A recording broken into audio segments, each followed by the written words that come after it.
God is a spirit, so he can make himself visible or invisible to us in flesh, depending on whether or not we decide to humble ourselves to his will. And if we do, then he'll provide us with guidance. He'll provide us with insight. He'll answer our prayers and keep us on the narrow path if that's what we want. At the same time, he sees and knows everything.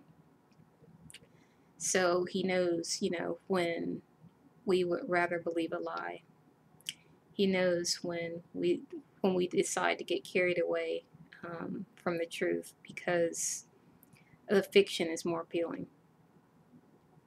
So while God holds all truth and Jesus brought all truth, we see how he was held beside Barabbas, and people chose the thief. They chose the lie over the truth. Eve chose the lie over the truth. And so therefore, God allows us to choose to be deluded or to humble ourselves and do his will. And so that's why when truth exists, falsehood can as well, because people through free will decide that they'd rather be deceived. And I was deceived for many years by the demonic realm, and people unwittingly working for the demonic realm, because the demonic realm is very active. It's not a fable. Demons exist, and I've had experience with demonic attacks, and and I've done several videos about it, and thank goodness that I was rescued from my error in thinking, because if you don't acknowledge something, it doesn't necessarily go away.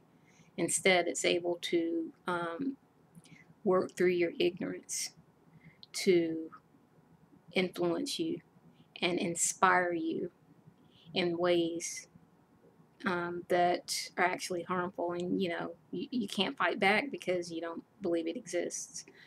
But when we humble ourselves to God, he's able to remove the walls that are placed between us and him by the demonic realm and by the demonic forces that wish to keep us lost. He's able to remove those walls. But if not, if we decide that falsehood is more appealing, then God is a jealous God, and we've decided that we're not going to acknowledge the Creator, and so he'll give us over to falsehood. And through free will, we would have decided that falsehood feels better, but it doesn't. Sin is bondage, and all the false information that the demonic realm could give us is only going to be appealing for a short amount of time, and then we have to face reality. So I'd rather face reality, and it might not be pleasant. I mean, it's been a struggle and it's been a battle for me to get past and to tear down all of the harm and all of the misinformation given to me when I was in the grips of evil. But and it takes time. It takes time to cleanse yourself. But when you're faced with reality and you're faced with the truth, you realize that nothing compares, and that a lie is not sustainable. And that's why the demonic realm is cannibalizing itself and destroying, because it's not sustainable. It's a lie. And so come over to the side of truth. There's no middle ground. There's no, I don't believe in God, and so I'm just going to live in the flesh, and that's it. No, because God is the creator. There is a creator. Evolution is a lie. There is a creator, and the creator is alive and well, and the creator has opposition and that opposition is actively working against the Creator. So therefore, if you're not on the side of the Creator, you're a pawn for the opposition. And and it's unfortunate, and it's hard. It's hard to put the spiritual realm into words sometimes, because it's so real that it exceeds our carnal mind, you know. So in putting it to words is like trying to compact all of the information, you know, that you're getting from that which is immaterial and above material. But the only thing I can say is, you know, humble yourself. You know, if you're, and you know, I made a video about churches and how, you know, people should come out of churches because of a dream that I was given where an angel removed me from a church. But, you know, that was the church I was at because I wasn't coming to God. If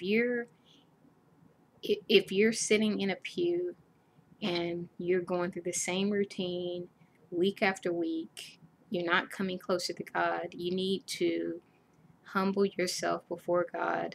You need to be communicating with God on a daily basis.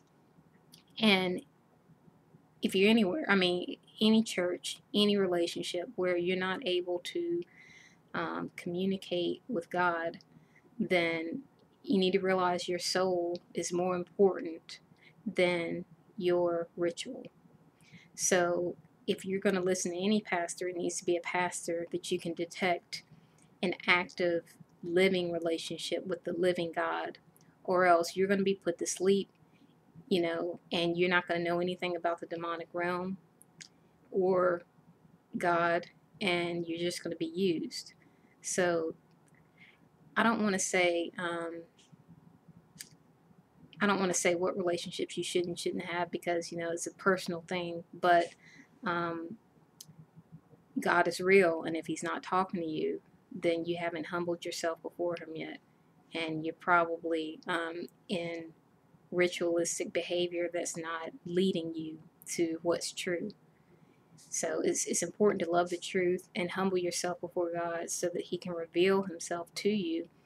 And daily, I mean, daily God gives me hints and clues and coincidences and dreams and visions, and He helps me to repair the damage done by the demonic realm. It's a very active, fluid relationship that occurs when you humble yourself. And it's not fake, it's not laborious, you know, it's real. And I'm just here to tell you that both the demonic realm and the heavenly realm are real. So make sure that you're searching for truth and not getting caught up in falsehood, because falsehood doesn't have a future. It's just a destructive cycle. So, you know, get out of that destructive cycle and look for the eternal truth. Because once you cleared yourself of the harm done from believing a lie, then, you know, it's beautiful. You know, God is beautiful. He's perfect, and He will lead you in the truth if you decide to follow His way, do His will, and honestly